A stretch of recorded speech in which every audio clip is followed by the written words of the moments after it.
Sorry about that. No, it's a good feel. 5 responses. Let's keep it coming. 194369 is the code. Is the Menti code. Log on, and if you're yet to log on, we have a short quiz. And we have a fantastic prize, a very great prize for the winner of the quiz at the end of the pulse check. So you really want to log on to be part of it. Okay, let's keep the answers coming. Fabulous, great. That's good. Good to hear. I mean, we are already in the middle of the week, and we are really pumped up already. We have 6 responses. Let's keep it coming, guys. The code is 19430969. Awesome. That's good to hear. 7 responses so far. Let's keep it coming. I'm pumped up as well. Hungry. Hungry to learn. I'm still ready to learn. If you're ready to, are you hungry to learn, or you're hungry? Okay, trying my best to be fine.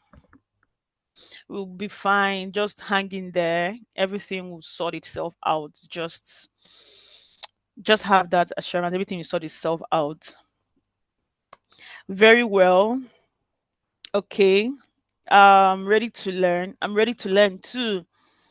Our topic today is an amazing topic, and it's a global topic if you ask me. We have 13 responses, and we are hoping to get to at least 15 or 20, and then we proceed to the quiz. www.menti.com. Fine, excited, feel really good. Okay. For the person that said trying my best to be fine, we are all here for you. And I mean, just have the to everyone say we are fine, sustainable, and all of that. Just try to just get in the field. The session is going to be amazing. Energized. We have 18 responses. Let's get to 20, guys. 2020. Energized. That's good to hear. We have great, sustainable, very well, fine, hungry, ready to learn, try my best to be fine, feel really good, lost between time zones, energized, fabulous, awesome. Okay, 18 responses so far. And yeah, it's good to know how you're feeling today, wherever we are in the world. Okay, we proceed to the quiz. Grab your keep grab your parts, because it's actually getting going to get very fast. Okay. All right. So the next is the quiz. Okay, get on, guys. Question 104 is coming.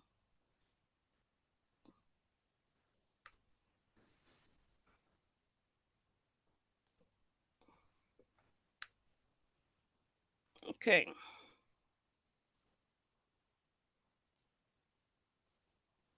Okay. What is geothermal energy? What is geothermal energy?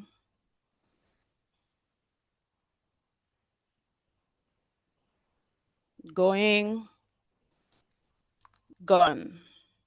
Wow, 6 responses. All right, let's check the leaderboard. Sustainab- Sustainability got it fastest. Okay, the next question.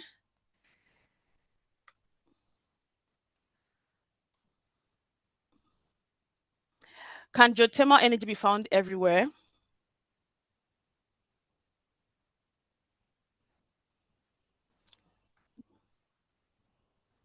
Can it be found everywhere? Gone. 5, 4, 3, 2, 1.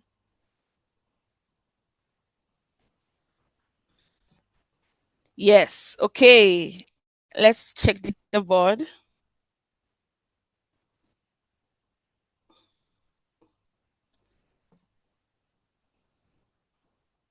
Fastest, Johanna. Okay. The next question. This is getting interesting. You have 10 players. The next question. Is geothermal energy renewable or non-renewable?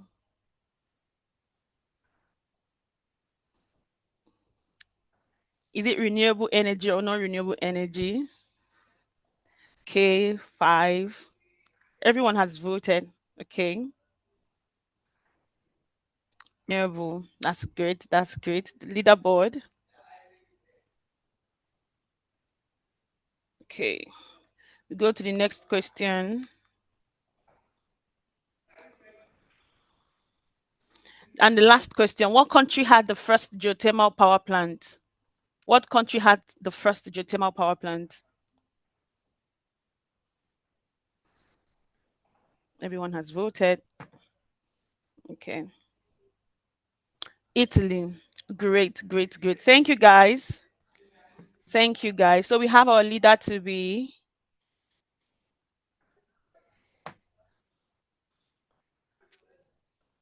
our winner is Clippy. So Clippy, thank you so much for participating in the quiz. Thank you so much. We'll please drop your number on the chat box. We'll get back to you. Thank you so much, everyone, for taking our time to participate in that short pulse check. All right, we'll get on to the next agenda for today. Opening remark by Oladipo Ashafa. Dipo, please, the floor is open for your open remark. Thank you so much.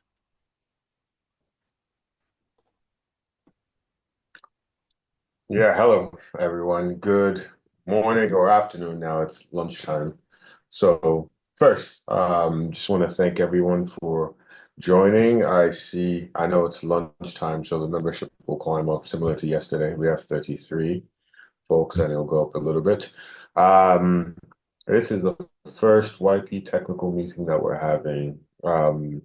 It's great that we're finally here because that's a critical point of our objectives this year. You know, we want at all levels, we want to be the connector. We want to set the stage for technical topics and technical dissemination. So now that we're up and running with the YP, the YP branch, I'm very happy. Yeah, and of course, talking about geothermal, this is the energy that is abundant but is underutilized everywhere. So I'm happy that we're going to have a good discussion here about it. I'm very much interested. By the way, I'm Flippy, so I don't need a prize. We'll give it to the second You're person. Clippy. I am. Okay. Um, Wow. so, so I don't need a prize. Whoever came second will get that person a prize. And on a more serious note, the person, yeah, if you look at the chat box, I put something in. So the person who isn't feeling well or trying to feel fine, send me a note at section chair at spe.org. If there's anything that we can do, we can help. Except you need money, then I can't really help. All right. With that, I'll turn it back over to you, and I hope everybody has a really productive hour or so of learning, and then we can get back to work. Thank you.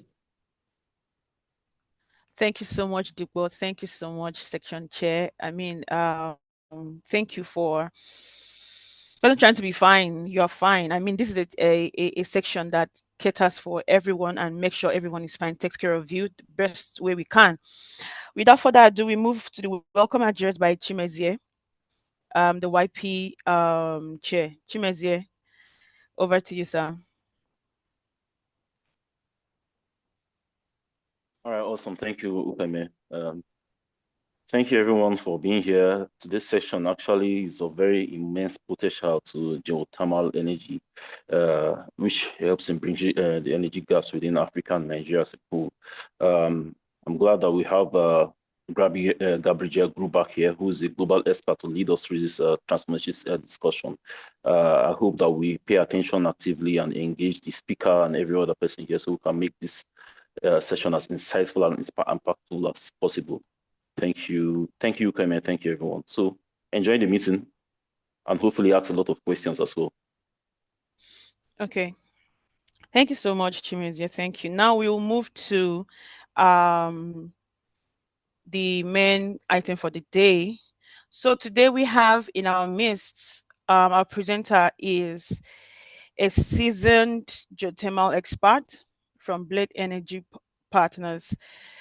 Gabriel Jill Grubach is responsible for design, implementation, and analysis of completion projects across various settings, including oil, gas, and geothermal projects. He has extensive experience through completion and stimulation projects offshore and onshore, conventional and unconventional in the USA, Saudi Arabia, UAE, Romania, Hungary, and Oman. Gabriel Jill currently focuses on geothermal energy, particularly in enhanced geothermal systems and super hot rock geothermal reservoir creation. His work in this field involves the planning, design, and implementation of advanced completion techniques aimed aimed at maximizing heat extraction and extending the operational life of geothermal reservoirs. He is also involved in developing technology roadmaps that enable the practical application of super hot rock geothermal energy, pushing the boundaries of what is possible in the industry. Gabriel Joe serves as the membership chair of SPE Romanian section, Geothermal Technical Section Programs Chair, and leads the SPE Shell geothermal talks in the effort of expanding geothermal education along many collaborators across Europe and beyond. Ladies and gentlemen, let's give it up for Gabriel Jill. Welcome, Gabriel Jill. Welcome. Hi, Ukame, we can't Thank see your you. slide. Can you put up the slides? No. I will be sharing them. Let me know if you see them. Yes, we can see your slides. Perfect. Am I good to go? Okay, man. Yes, you're good to go. Awesome. The floor is yours. Thank you very much for having me here today. I really like that initial quiz. It's something that I think we should do it in more sections that engages the audience. So that was really cool. Thank you for inviting me here today to talk a little bit about the geothermal energy. But one of the things that I'm going to do a little bit differently here is I'm going to try to give you just a little intro on energy. I think it's super important during these days because if you look at the world that we're living in and at the amount of information that comes in every day, what we do is we fail a little bit at understanding what really energy is. We make these very low resolution blanket statements that don't really help anyone in terms of quality of life. So when we say energy matters, a lot of people don't really understand it until it gets really cold and it's winter and you need heat. And then you start wondering where that energy is coming from. Is it coal? Is it oil and gas? Is it a renewable source? And what does it really mean in society, right? Depending on the side of the world that you live in. And oftentimes what we do is we take it for granted. You turn on the light, you see me, I'm in a t-shirt. Outside right now is, 10 degrees C. We often don't think about it. And I think this is one of those matters that we need to do better at is make people aware of what energy really means because of what impact could what you do have on the future. A lot of you are students, young professionals, seasoned professionals. Your daily work matters in the grand scheme of things of what you're delivering for your country or beyond. And I think this is super important to remember because sometimes we get lost into it and we do this subconscious taking things for granted that we just don't do it with energy. We also do it in life. So maybe it's always good to take a moment, stop, look around, be grateful for what we have, for the hard work that people have put in the last 100 years to make the quality of life available that we have, and then work together for, let's say some more dense, cleaner options for energy in the future, right? And at the end of the day, really what it is the perspective is all. I've been privileged, and I would say lucky. I was born in Libya, so I lived half of my life in Libya, in a very diverse environment, and traveled around for work and had a chance to see a perspective different from every country, from every culture. And through all that, you learn that the way we see things is not the same way that other people see things. So when we read something on the internet, you have to be very aware who it comes from and why is it there, especially when it comes to energy. So what are we looking for? What do we want energy to be? It's got to be accessible, right? So you got to be able to deploy it easily. It's got to be abundant. If you don't have the abundance, you can't meet the needs, the demand for energy from the place that you're in. it's got to be dependable. So it's got to run day and night, regardless of the weather. We're not going to get into the weeds of it. I'm a supporter of energy of all forms and shapes, but I support energy that makes sense. When I say makes sense, I mean quality of life for the people, and I mean working hard for the environment. So it's a combination of both. I think it's very straightforward to say if you're in Egypt and you have 292 days of sunlight to use solar panels in certain areas. But if you're in the UK and you got rain every day and clouds, you don't really go and do that, right? But a lot of the media driven, I would say poor behavior on the side of governments around the world has been happening lately, and I think that's going to hurt us in the future. It's got to be affordable. Nobody wants to pay expensive energy, and the way I do it, and I'll give you a very direct example, is I come back home, I stay with my grandpa, we have a chat. He pays his electric bills, which have gotten higher. He gets his pension, that is a very small pay per month, and it matters. Any percentage of increase matters. And everything that we do has an impact on others. So we got to be really aware of these decisions that we're making. And obviously, we're looking at cleaner sources of energy, right? Oil and gas has enabled the life that we live, and I'm a big supporter of it. It's created infrastructure to build onto it. But looking into cleaner sources and what really clean means, this is an important matter to look at. So what you see here, I want you to pay attention to this graph. Give me a second here. I just want to make sure you can see my. Oh.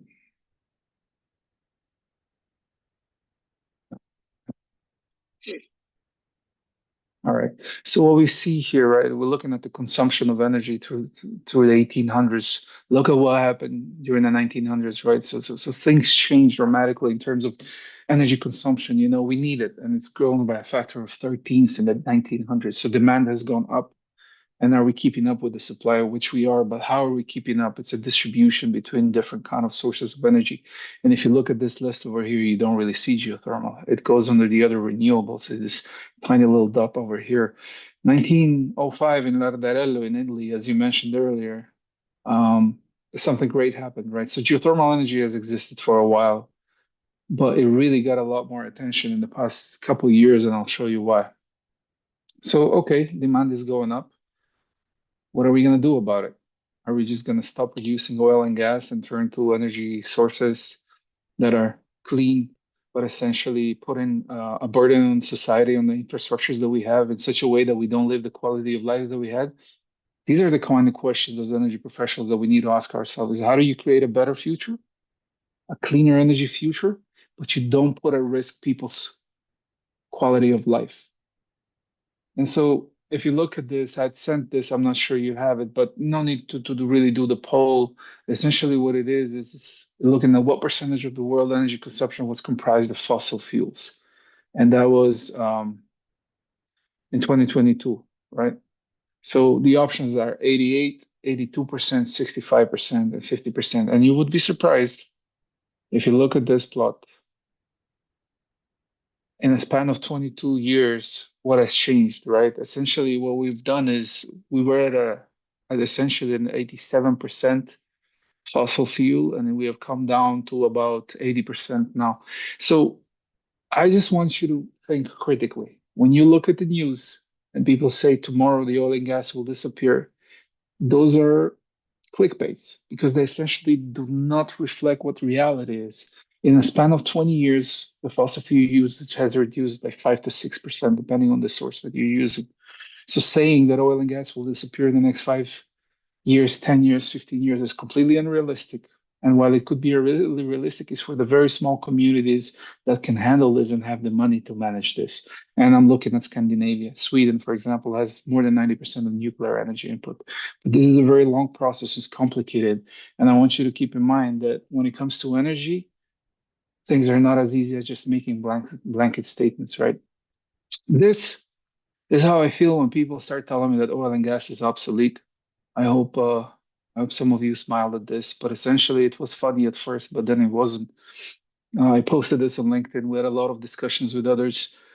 Saying that oil and gas is obsolete is morally bankrupt because it sends a message out there that oil and gas will not be there in the near future, which it will. will just reduce, and there will be a diversification of sources. Why is this important? Is because you're in the energy world. Tomorrow you're going to get a job, and that job is going to mean working for the energy infrastructure of your country or beyond, right? And Nigeria is quite amazing that in terms of what the reserves are, and the talent that's out there, right? So if you think of it, every time you run into these kind of posts, I'm not saying dislike them. I'm saying read them, ask the questions that you need to ask, and critically assess them. All right. If you look at a roller coaster, um, anyone that's out here, that 71 was the price of WTI some days ago.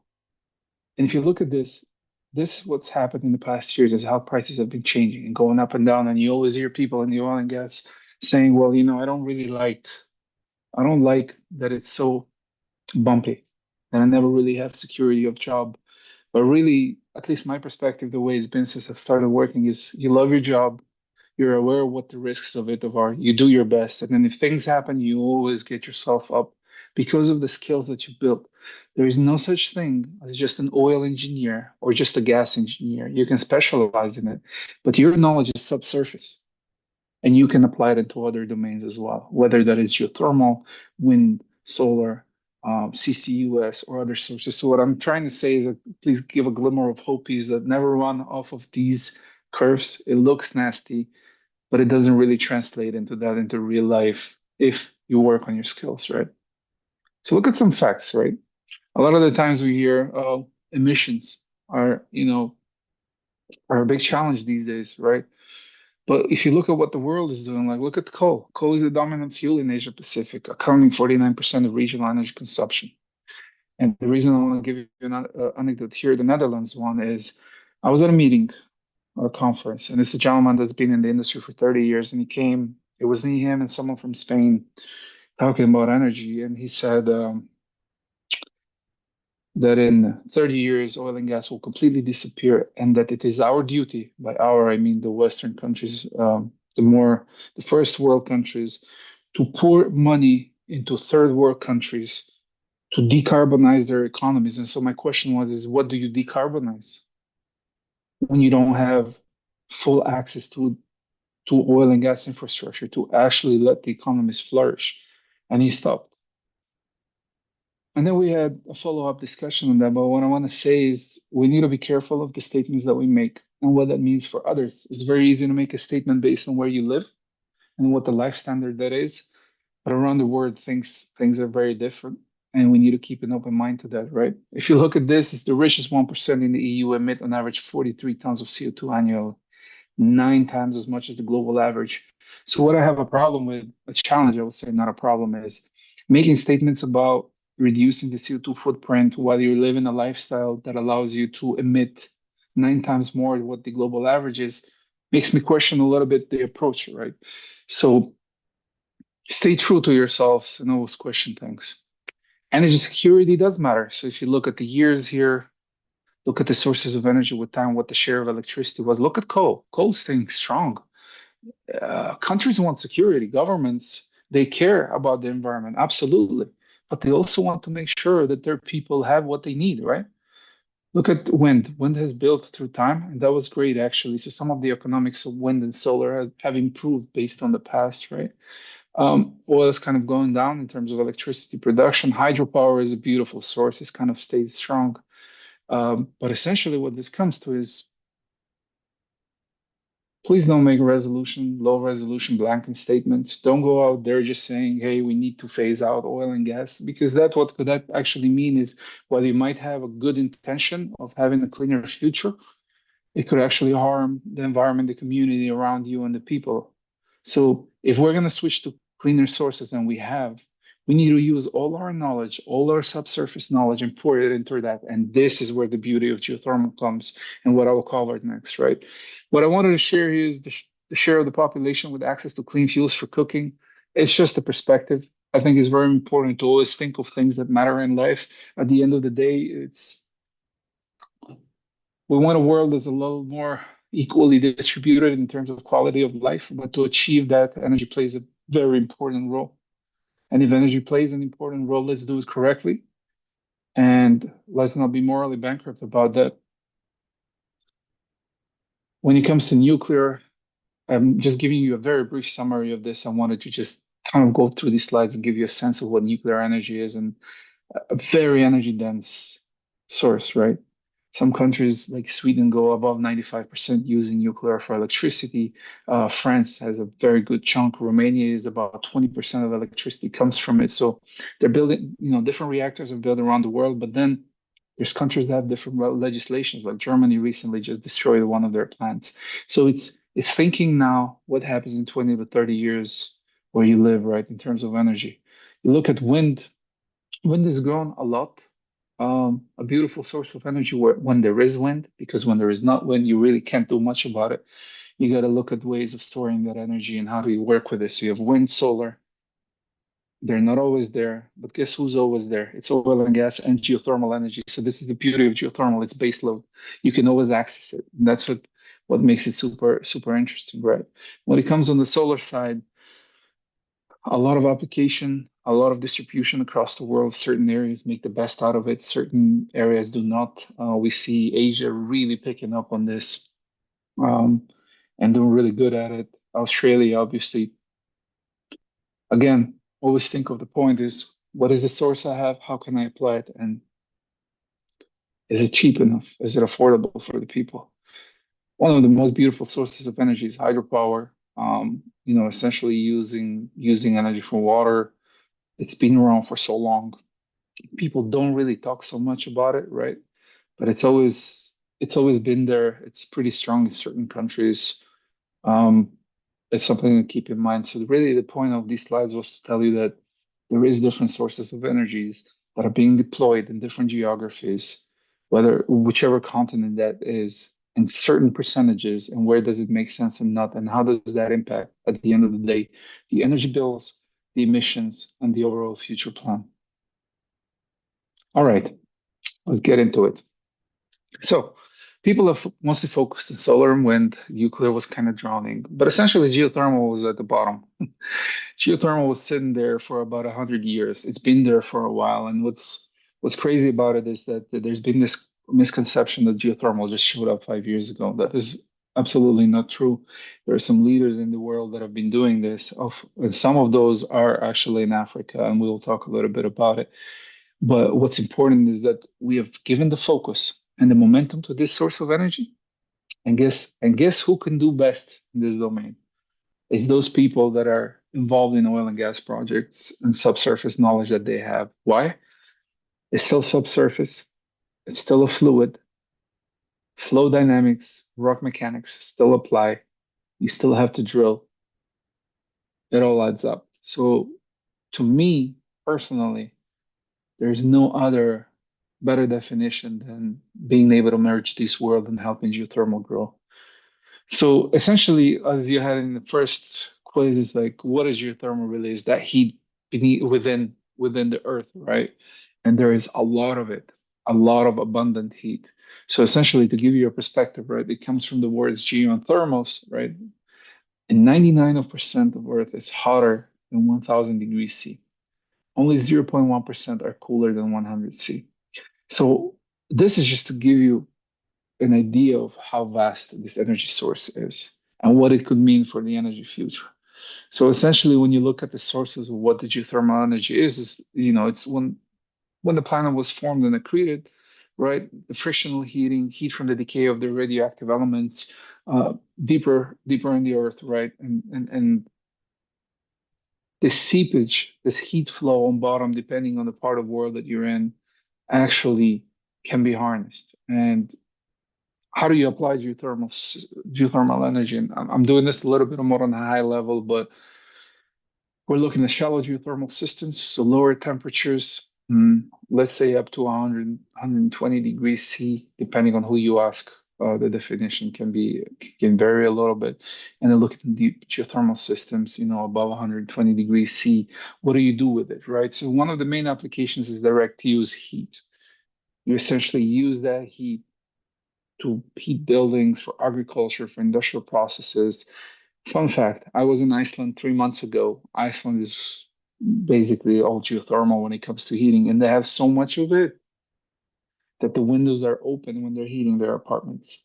So think of that for a second. There's somebody out there that has their windows open while they're heating their apartments, and there's someone out there in the world that has to pay hundreds of euros to keep their house warm.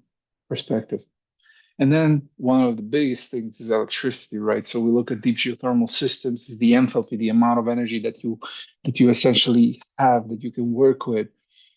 How do you generate electricity, right? That steam, turning turbines, converting it to power, and then using that to power cities.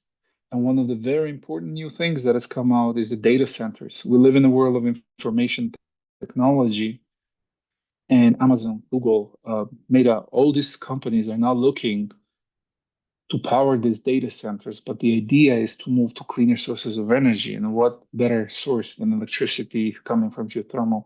And I'll walk you through it shortly. The other big added value is the relatively low climate and environmental impacts, right? Essentially, geothermal has a very low footprint of CO2, if not any, depending on the kind of project you're in. And this is what makes it very attractive for the future. But let me give you a number. 0.4% of electricity in the US comes from geothermal. That's a very small number. Is how do we increase that by an order of magnitude? And there's been a lot of pushes now by the Department of Energy in the US, across the world. We just came from a conference in Hawaii, the Geothermal Rising Conference, where there was a lot of talk of this. There are some big goals by 2050 in terms of what this is going to look like for geothermal. Another perspective is to show you, okay, so we have the crust, the mantle, the outer core, the iron core. This is a very big depth. We're talking thousands of kilometers. So what we're really looking at is the very top surface. If you were to look at your skin and just kind of pinch the top layer of your skin, that's what essentially we're harnessing right now. So what we're working on is drilling technologies that can allow us to go deeper and harness more heat. This heat flow on average is about 60 milliwatts per meter squared in the earth. It's just coming out, right? And there's been companies that are looking at it on how to harness it. Quick calculation looking at the Earth's surface and with what this geothermal heat coming out is, it corresponds to this much, 30 terawatt, right? So it's about 30,000 nuclear power plants that you could essentially replace. The potential is huge. Is how do we make it work? Three types of systems mainly. You have a conventional geothermal system where you have hot water that's injected over here, goes through the native permeability of the rock, right? Sorry, injection well, your injection cold water over here goes through the native permeability of the well, harnesses the heat and comes back on surface into a power plant. But for this, you need permeability of the rocks. So most of these reservoirs are sedimentary rocks, where you have millidarcies that you can work with. Example, the Paris Basin. The Paris Basin powers almost 1 million homes with geothermal energy, right? And this is not very well known to the world, but essentially these are the kind of systems that we use. It's called a doublet, an injector and a producer well. So that's your conventional geothermal world, shallower. You have permeability and you work with it. Then you have a closed loop system, one where the fluid essentially is not exposed to the rock itself, right? You inject water, you have a transfer mode of conduction essentially through the rock, and then you have the hot water come on surface. There's a very famous company right now called Ever that are working on a closed loop technology. They're testing it in a place called Keresried in Germany, and they work on a thermosiphon effect. You're looking at a density difference and being able to push the fluid out and harness it. It can work and it works, but it's very expensive because you have to drill and drill and drill kilometers of wells, and this can add up costs. So it's pretty exciting to see what they're going to come up with. And then there is the enhanced geothermal systems. I am a little biased towards it, but do not blame me for that. My background is in completion and stimulation, a lot of hydraulic fracturing work in the past in the United States shales and then internationally. But essentially, what it means is it looks like a conventional system, but what happens in EGS is the rock is very tight. So even if you were to flow water through it, it doesn't flow. So you can't really connect wells. So what do? You have a well where you inject fluid, and you have a well when you want to get the fluid out. You need to create permeability. And how do you create permeability? You fail the rock intention. And there's different ways of stimulation that you can do this, but essentially you create a fracture, you prop it, and then you work through it. Now, some of the enhanced geothermal systems in the world, like Sosuforé in France, they work with natural fractures. It's so naturally fractured, this area, that they do not need to create a fracture itself. They have enough permeability to flow through wells, right? And obviously, in the future, we can follow up with a more in-depth presentation to go into this domain itself.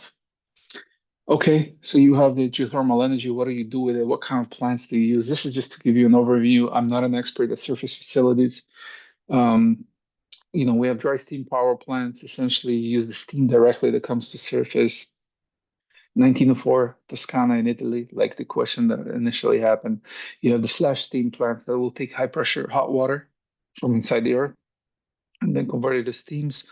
So when the steam cools, it condenses to water and is injected back into the ground. So essentially, it's a closed cycle. And then you have a binary cycle power plant where you use a different fluid in terms of harnessing the heat. You can look these up. I really suggest you to do some of your own research going into it and how you do this. Now, let's talk some statistics. This comes from Think Geoenergy, which is one of the top, I say, geothermal news outlet right now. Look it up on LinkedIn. I highly suggest you to follow them. They give some really, really good news in terms of geothermal. What essentially this shows you is the installed capacity of megawatt energy. The E stands for energy at the end of 2023. The United States definitely leads this. There's been projects from so long ago. Indonesia, Philippines, Turkey, New Zealand, they formed the 1 gigawatt club, right? You would be amazed how these countries have done greatly in terms of using geothermal for electricity. And then as you go here, you find Kenya, which is very close to the gigawatt mark and close to, be joining. To be joining the club here. Fingers crossed on that. There's quite some momentum in terms of that. Mexico, Italy, Iceland, Japan, and then some other ones, right? These are some fun facts to give you here. If you look at Kenya, 44% of would come from geothermal. In Nevada, you have 10% of state's electricity coming from geothermal. So it's really, if you think of it very well and you look at these places, what makes them special is they're close to areas, blade boundaries, to volcanoes, where you can harness heat at shallower depths. And it's easier to do that, right? Because you don't need to drill so deep to find the heat. But look at this number. This is 16.3 gigawatts. This is megawatts, terawatts that we use on a daily basis. This is gigawatts. We're there, but we're not there. We've done quite some work, but there's so much more left to do. And I will open the floor to something else. Super hard rock. Earlier, they mentioned that I work in that domain. I am involved in a project in the United States. I'm actually flying this Friday to the United States to be on the field to supervise the project. But essentially, what we're doing is we're reaching hotter temperatures. There is an equation, if you look it up, with the heat capacity, with the flow rate, with the temperature, what the thermal output of can be in terms of megawatts. The moment you start changing the temperature, things change dramatically. And so what this means is if you go hotter, you have more enthalpy, you harness more energy, you drill less wells, you have a smaller footprint, you can generate more electricity, and you can change the game of the geothermal future. And this is really what hopefully the hopes are in terms of super hard rock. And to give you an understanding of what super hard rock essentially is remember that process we talked about earlier, injecting fluid, but now you're going into the basement. We're looking at 400 degrees C. And you have a reservoir over here, and then you have a production well that takes your fluid on surface, but now you have a lot more megawatts of surface to work with. And essentially, what supercritical conditions are is above 375 degrees C and 220 watt bar. Fluid starts behaving differently here. You have somewhat gas liquid properties, you have very good mobility of fluid, but you have also very complex geochemical reactions, right? It's a great energy density. What means is I can deliver a lot more power from a single well than I would from regular 200 degrees wells, right? What happens is the economics, right? So what we need to look at is how do we incentivize this technology to do better for the future? Because it is expensive to drill so hot because of the materials that you have to use and what we're working with.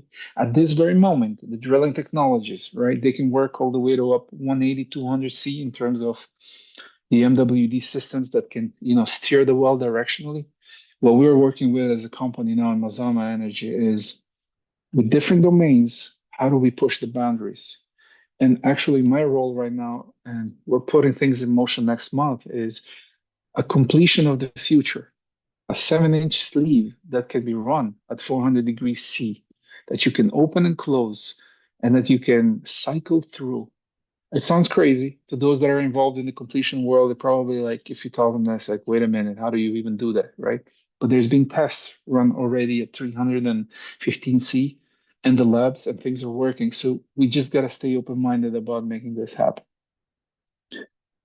Geothermal is always there. You don't need to store it. You can reach it. This is a beautiful map. Please, if you can, write this down somewhere. It's the Clean Air Task Force website. It's a tool, and you can go here and look at what the super hot rock project map around the world looks like, where the projects are, right? So you have the proposed and the actual drilled wells. Look at this beautiful thing here. Iceland is doing great. Iceland went all the way to 520 C, I believe, 510 C. They had well integrity problems, so we talked with some of their people to try to learn. There's Italy with the D-Scramble project. Look at this area over here. Japan. Japan did great. Japan has the Beyond Brittle project looking at, a hotter temperature. Uh, all right, we got a project over there in Kenya as well at 300 C and more. Mexico, Los Humeros, and then you have this area around California, the geysers from the past. And where I'm going this week is somewhere over here in Oregon at the Newberry volcano, 3 kilometer depth, and we're already at 325 degrees C. So a lot of things to look forward to and work with, right? Now, look at this map, and let's focus a little bit on Africa, right? I'll just walk you here through it. What you see over here is that the depth that you would need to drill to get to 450 degrees C, right? And this is the pointer that we're moving. So on the top left, if I move the pointer to 5 to 7.5 kilometers, which means these little dots, colors that you see, if I was to drill to between 5 and 7.5 kilometers, I would be able to reach these temperatures for super hot rock. Now let's move the pointer down. Let's go to 7.5 or 10 kilometers. Look how the map starts now, starts getting a lot more color, right? A lot more hope. We've drilled wells up to 10 kilometers, but what we haven't done is have done it in such super hot environments. And where we have, the drilling technologies have really spent almost 60, 70% of the budget. So this is what some of the companies in the world in geothermal are focusing on right now, like quasi millimeter wave drilling, like GA drilling in Europe. It's like, how do we drill in a more efficient manner? We don't lose the drill bits because of those very harsh environments. And how do we make this work? Okay, let's go to between 10 and 12.5 kilometers. Look at these colors now. Now, the bigger part of the world, if I can drill at those depths, I will reach those temperatures. And then I finally get here and I say, okay, look, if I go deeper than 12.5 kilometers, well, I have the potential to deploy super hot rock anywhere around the world. So let's stay positive with that. Now let's look a little bit about, a little bit on the, in terms of the geothermal potential of Africa, right? If you look at the main volcanoes in the Rift Valley, there is, so this is the beauty when you're in those areas. You have accessible heat, shallower depths. So Kenya has been quite a successful example of it. Looking at the Olkaria geothermal field, 800 megawatts, almost reaching the gigawatt, right? Remember earlier when we looked at the map, Kenya is really close to reach that. The Menengai project as well, with the different companies that are involved in it. This website here, the GDC company, you can look them up for the Baringo Silali block. They're looking at 300 megawatts right now, right? GDC is quite a well-known company out there for geothermal, so you can really find a lot of information on here. And then an additional project called the Suswa project. So a lot of the focus is where Kenya is right now. Is how do we learn better what the geothermal gradient distribution is across the other countries in Africa, and now focusing on Nigeria, but I'll come to that in a second. We look at the different countries as Ethiopia, Djibouti, Tanzania, Rwanda, and Uganda. And, there's different kind of projects going on. There's some megawatts. There's different kind of fundings. So there's been momentum and there's been movement. It's like, how do you make something go from planning to deployment to actually using geothermal, right? And what is the low-hanging fruit? And the low-hanging fruit really is the shallow geothermal at this point. Use it for areas, for heating and cooling, right? Looking at Nigeria, if you look at the map earlier, right? See how this covered this whole area over here? So there is potential in terms of drilling deeper and reaching, at some of the super hot potential, right? So we just got to drill deeper. It's easy to say that. We just got to make that a reality. And what I wanted to show you here, so what I've done a little bit is, I don't know how many of you have heard of Project Innerspace. They have a tool called the GeoMap. So if you go on their website, and I would write these things down as you're listening through. They have a tool where you can essentially look at the whole world where they've assessed, the geothermal gradients, potentials, and they have something called the weighted overlay analysis, which will show you darker colors, lighter colors in terms of feasibility, from like least feasible to most feasible. And what was interesting, I did some of my own research a couple of days ago, just looking at Nigeria and what these potentials could look like, right?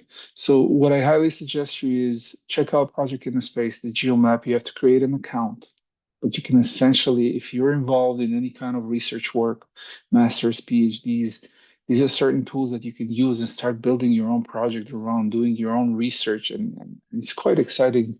Obviously, you have to be aware of where the data comes from and what are the assumptions made, right? What I wanted to give you as a context, remember this slide earlier on perspective in terms of Africa, right? There's some money that's allocated, right? 38 projects, 11 African nations, and there's this big aim, surpass 13 gigawatts of geothermal capacity, right? So if you look at it now, we're close to about a gigawatt when it comes to Africa, right? That means an increase of essentially 13 times to get beyond this in the next, let's say, 25 years. Because technology has been moving so fast and we've been able to break some barriers, this is not such an impossible goal. We just need to map the capabilities.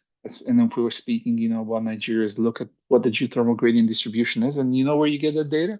Oil and gas.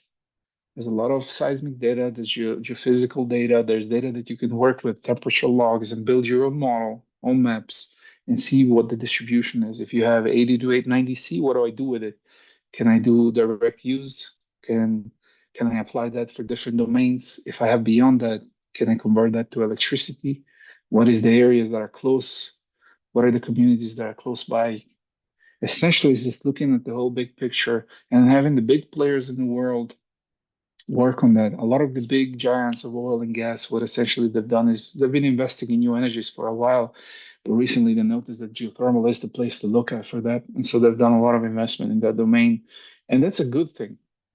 A lot of the times I hear when I'm in the US that, hey, the oil and gas guys just wanna paint themselves green and greenwashing. But these statements, they could hold some truth for certain areas of the world, but what the projects are showing is that there's legitimate interest and keep developing geothermal.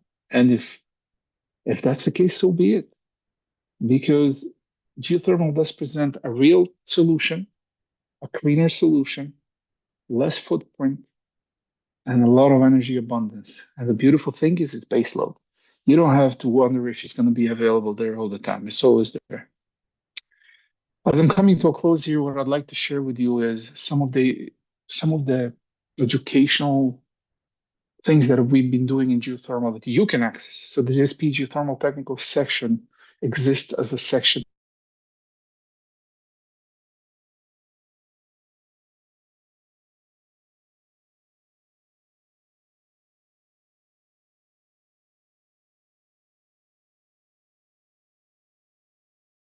geothermal section there. All you need to do is just click that. And what happens is you start getting the news, the webinars that we're doing, the events that we're organizing, and then start learning through that. So it's very easily accessible. If you look it up on LinkedIn, you can follow it. We're there.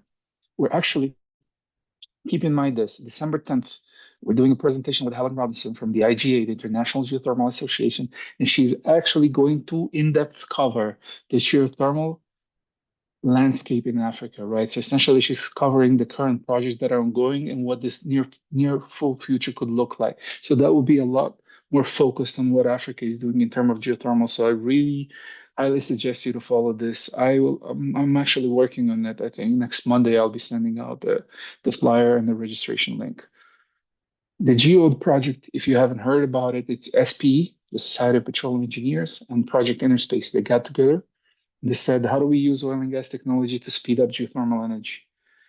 This is a 3-year project, 3 to 5 year project that has created different task groups. I am a member of the completion and stimulation task group. Essentially, what we're doing is we got together, we put down everything, and we said, how do we move this forward? What are the technologies we need to work in? And so this is in the process, and the deliverable will be is fast tracking geothermal through oil and gas experience. So remember, these things work together.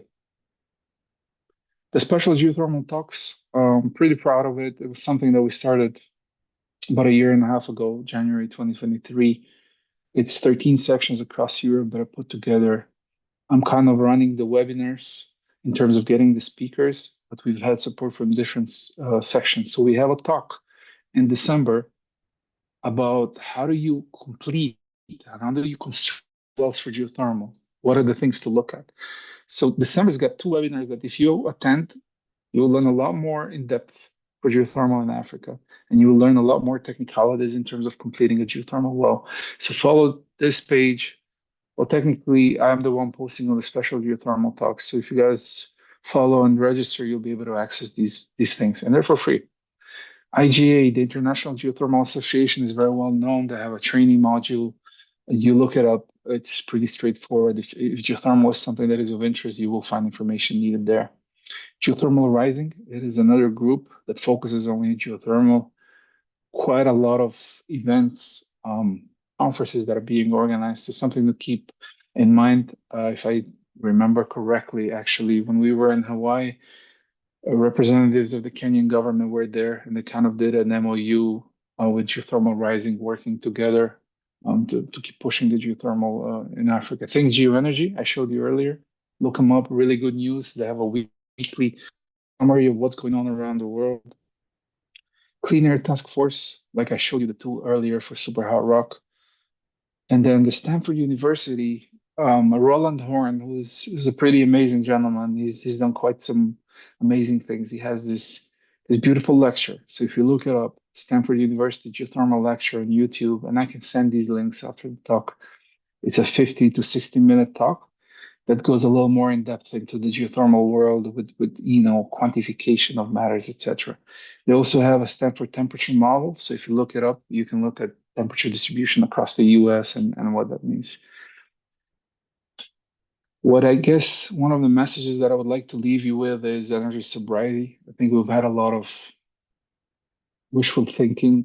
It's okay to be emotional about having a better future, and we all want it. I always say this: oil and gas people don't wake up in the morning and say, "Oh, let's find ways and how we're going to destroy our planet." It doesn't work like that. It really doesn't. I'm part of it.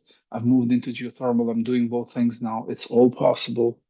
I want you to know that whatever you're doing now, your options are always open. There's always someone to reach out. And I think earlier the chair of your section mentioned, and I thought that was beautiful, that you have your resources close to you.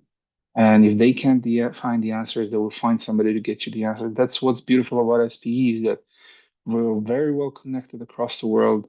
And if I can't find you an answer, I will find somebody else that can do that. It's okay to say, I don't know. So it's really important to keep this in mind as we're moving to the future of geothermal. And with this, I would like to thank everyone for your attention, and I hope you enjoy the talk.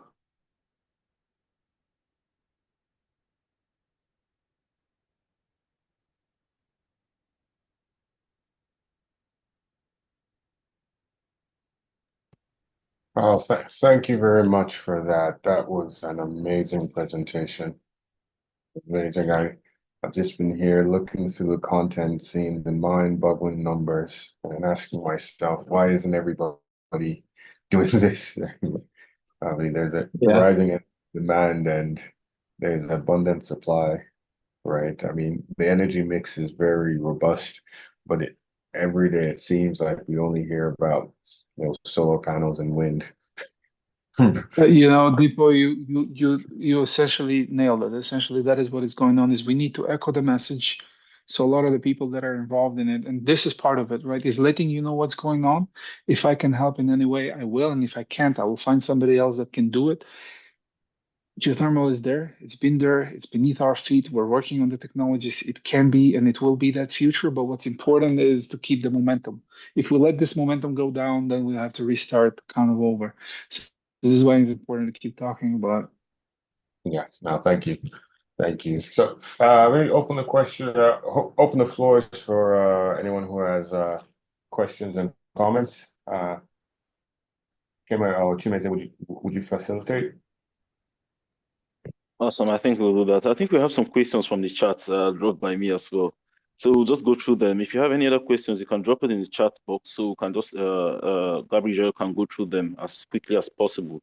The first question we'll have here is what transferable skills from petroleum exploration and production are most valuable in geothermal energy development, and how can YPs and professionals in the oil and gas industry position themselves for roles in this sector? Oh, Gabriel, would you want me to go through all of them at the same time, or are you going to respond to them one after the other? If it's okay with you, I'd like to respond one after the other. Otherwise, I will forget.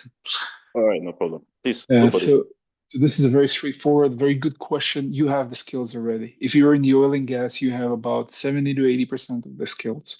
And I can tell you from my own example, I've transferred all my knowledges in completion, stimulation, production into what I'm doing right now. I am enhancing my skills through a certain specialized course I'm doing right now, say in geochemistry. So when you find things that you're not really great at, you look up the resource, you learn, and you do it. But at this very moment, if you were to apply to a geothermal company, depending on what your role is, you have most of the skills, technical skills needed. You just need to fine tune it depending on what, what domain that is. So that is one thing. And then when it comes to YPs and professionals, there is a YP members. It's a big group within SPE. We're members of it with with Chimney, and what they do is they work with projects across the world, and we're connecting YPs and working on this. So I think what's important is follow this within the SP network and the YP network on SP Connect and LinkedIn, and you will be getting your information on how to do this. All that list of sources that I showed you, what I'll do after this talk is I'll send them to the section. That way you can email it out to everybody. And they can have access to it rather than just remembering from my slides. I can do that. It'll be easier to do. All right, thanks a lot. So the second question comes in two folds. So the first part of it is for Nigeria, initial capital investments in projects like geothermal compared to other available sources. Now, the second part of the question is also what steps can be taken to make geothermal energy more attractive to investors and governments in Africa? That's a great question, and I can tell you it's not just for Nigeria. So the initial capex needed for these projects is pretty high everywhere.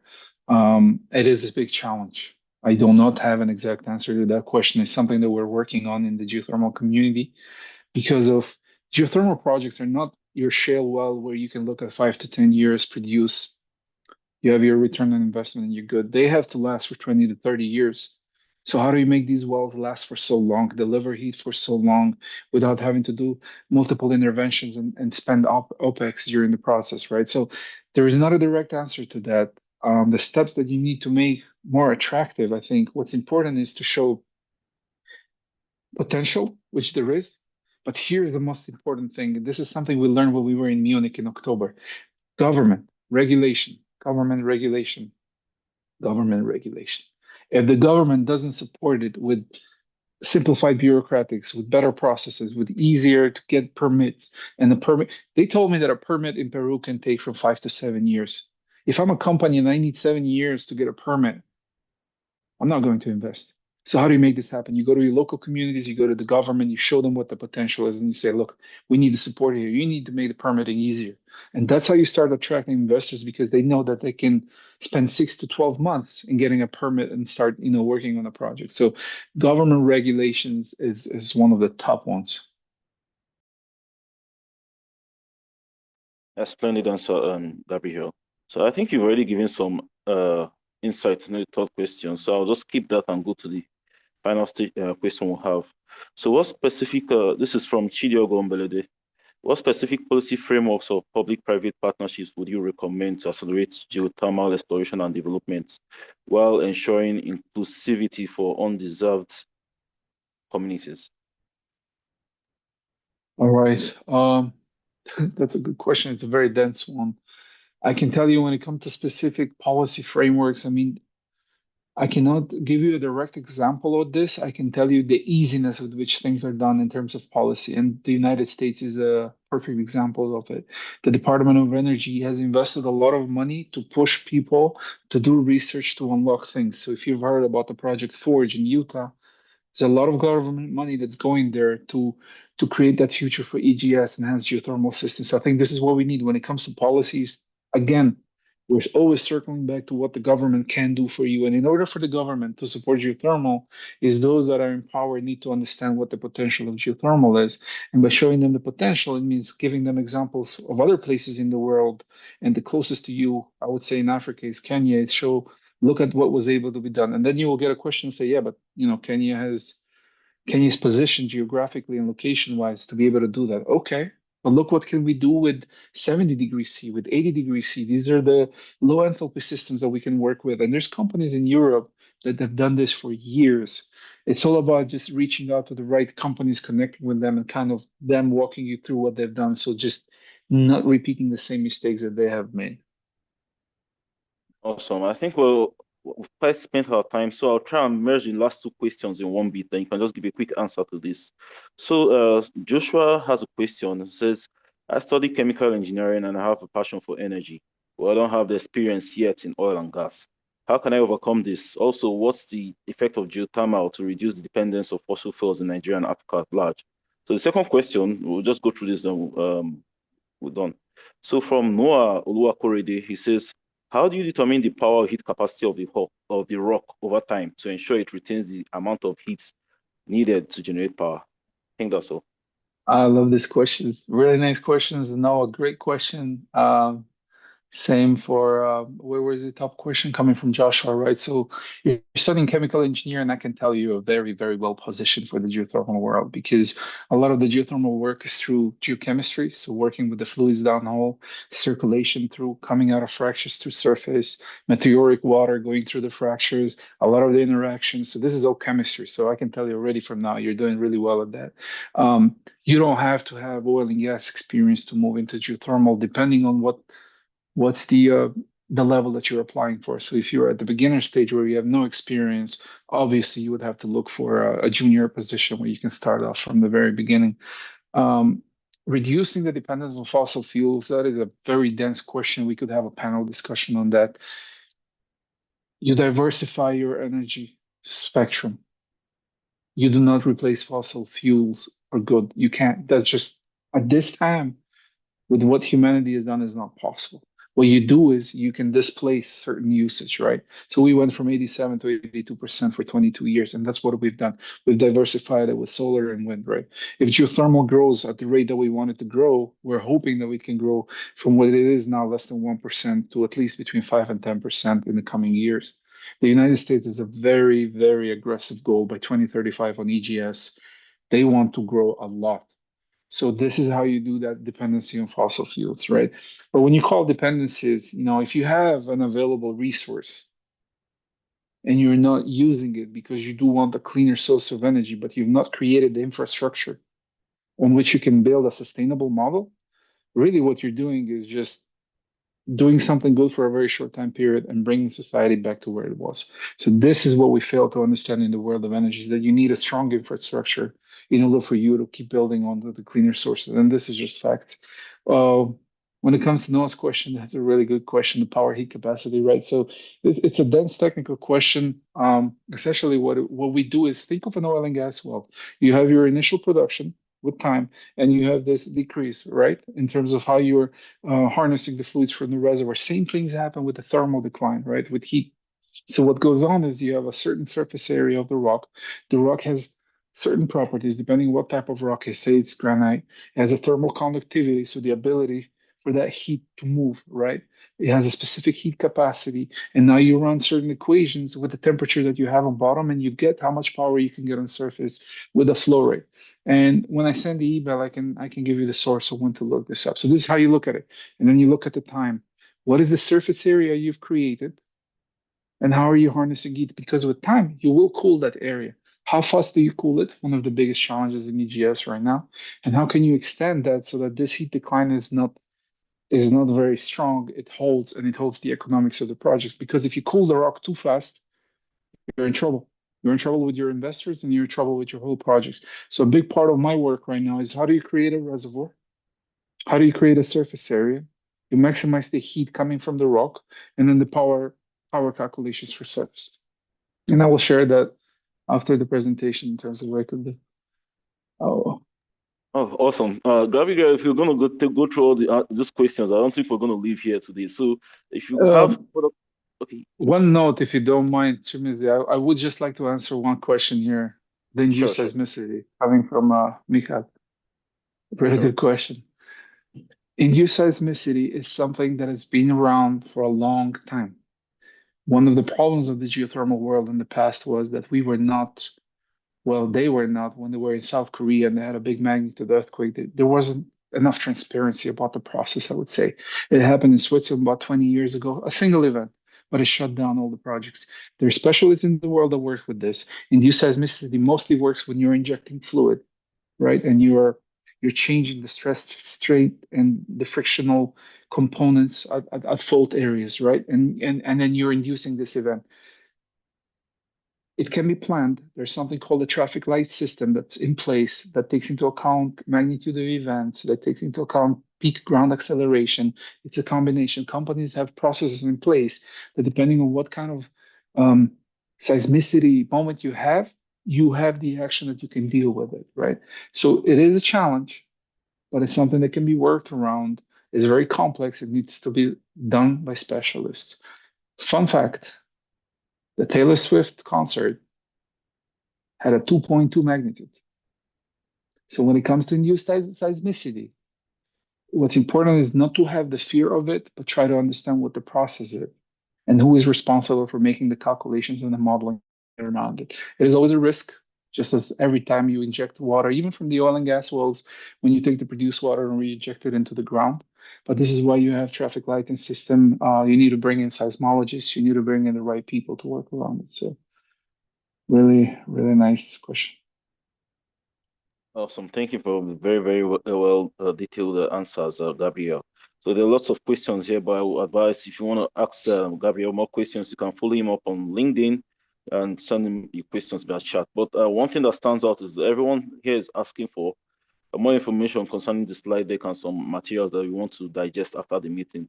Gabriel, Gabriel will make something available to us. So we'll just send to all your emails, the emails using registering for this event. So right now I will hand over to Audion and the moderator so they can take us through the closing stages of this event. Thank you. Thank you, everyone. Audion, over to you.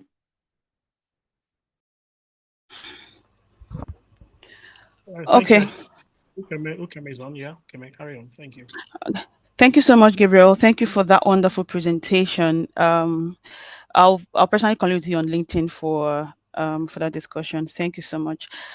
Without further ado, we move to the vote of thanks by Obianuju Bokwe, the program's chairperson for SPE Lagos. Obianuju, vote of thanks, ma'am. Yeah, hi everyone. Good afternoon. Can you hear me? Yes, we can hear you. I have the wrong picture. Okay. Sorry, I turned off my camera. I think I have the wrong background picture from yesterday. Okay. Thank you so much, Ukeme, for the moderation. And I want to use this opportunity to thank Gabriel. Gabriel, thank you for taking time out to come and speak to us. I think I learned quite a bit about geothermal, working in the oil and gas industry. And as a reservoir engineer, I could easily relate to some of the things you were saying. So I thought, oh, wow, it's not even that difficult, right, to understand the subject. So thank you so much for, the eye opener. And I also want to thank the organizers, Chimezie, Ukeme, and their team, the YPs. Thank you for putting this session together. Geothermal is not very famous in Nigeria, but here we are talking so much about it, and it seems it's something if you are entrepreneurial enough, you can actually get into to bring to Nigeria. So thanks and for bringing this session together. And finally, to the audience, all the participants, thank you so much to each and every one of you for joining the session and for the very insightful questions. I thought the questions also helped to clarify some of the things I had in my mind as well. So thanks, everyone. I really do appreciate. And yeah, I think that's it. Thank you. And we're all looking forward to the next sessions. Thanks. Thank you so much. Thank you so much, Uju. Thank you for that wonderful vote of thanks. We'll still have you for the announcement. Oh, okay. Okay, so for the announcement, can you scroll through the slides? Yes. The first one is, are you able to put it on slide mode, please? Yep. Okay, so the first one is really about the SPE awards. So the awards we typically have every year, both regional and international, and the platform is currently open. And what you see there is the link for every one of us to go in there and apply. So if you've been delivering service, if you've been a technical expert, providing technical expertise to organizations, and if you've done, public service, or you've helped a lot of people in their career advancement. I mean, there's so many, how do I call it, categories that a lot of us can feed into. If you think you can, here is your chance. Please click on the link and apply. If you need any support in terms of putting your nominations together, please let any of the guys on the board, myself, the section chair who is here, Odion who is admin, Chimeze is the YP chair. We're all available to support you through this process. So please get on this as quickly as possible. Yeah. And then the next Okay. one is the next upcoming YP program, which comes up on the 22nd on Friday and is themed Beyond Recognitions. And we have Ugochi, Onyike, and Adedamola Adegun as our speakers. I enjoin everybody here to please join us again on Friday as we've made effort to create this event, tailor them in such a way that they speak to some of the things we need to hear. So now I've talked about the awards. So this particular Friday webinar will shed more light on the nominations and how to put your nominations together. So please, everyone, join us on Friday. And then the last announcement is on the upcoming technical meeting. Please, could you scroll to the next slide? Technical meeting and is by SLB, is holding on December 5th. Now, this technical session is themed Shaping the Future, Integrating Innovative AI-Driven Approaches for Oil and Gas Operations in Africa. And it's going to be a physical event. Please join us on the 5th of December from 5:30 p.m. I'm sure you will also enjoy this particular session. And finally, hopefully, finally, if you are not yet a member of SPE, here's your chance to join us. And if you need to renew, this is the end of the year. If you need to renew for next year, here's your chance. And these are the names that, the membership team that you can contact. And of course, the admin person, you can always reach out to inquire about your membership. So please join us and renew your membership. And one thing to note about membership renewal is the fact that if you renew now, at the end of the year, it could work for both 2024 and for the following year, 2025. So perhaps you've not even renewed this year at all. If you pay at this time, then it covers you for 2024 and for 2025. You get that discount. So please renew your membership, guys. Thank you. And of course, I think the last thing finally is our social media handles. Please join us. If you need to find any information about SPE Lagos section, these are different mediums and media, and you can sign up on any one of them. I think that's it. Is there more? No, I think that's the No, last one. Okay, that's thank it. you so much. Yeah, Thank thanks. you so much. Thank you so much, Uju. Thank you. Thank you. So we'll go on to the photograph and Odion. Photograph and closing. Odion, please the photograph. Okay, thank you. Thank you. Thank you, Kemen, and good afternoon, everyone. Lunch is almost served wherever you are, but let's take our photographs first. You've been enabled to turn on your... okay, can you stop sharing, please? You've been enabled, yeah, Okay. thank you, to turn on your videos. Let's have more people turn on their videos. Okay, it's just coming up. Let's have more people. Thank you, Esther. Waiting for more people, waiting for more people. Turn on your videos, please. And when you turn on your video, kindly put on a smile. Okay. A few persons are putting on their makeup. Okay, charity should begin at home, right? So let me do my... Okay. All right, I'll just go snip. Okay, put on your smiles. Thank you. Thank you very much. Okay, I'll go on to the next page. Okay, snippy. Go on to the next page and snippy.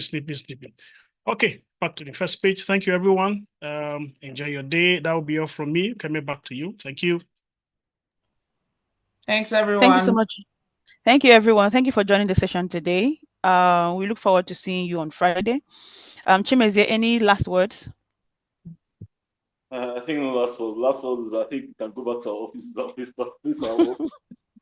Thank you everyone for joining. It was quite an insightful. Thank you, everyone, for joining. Thank you. Thank you so much. Thank you. Bye.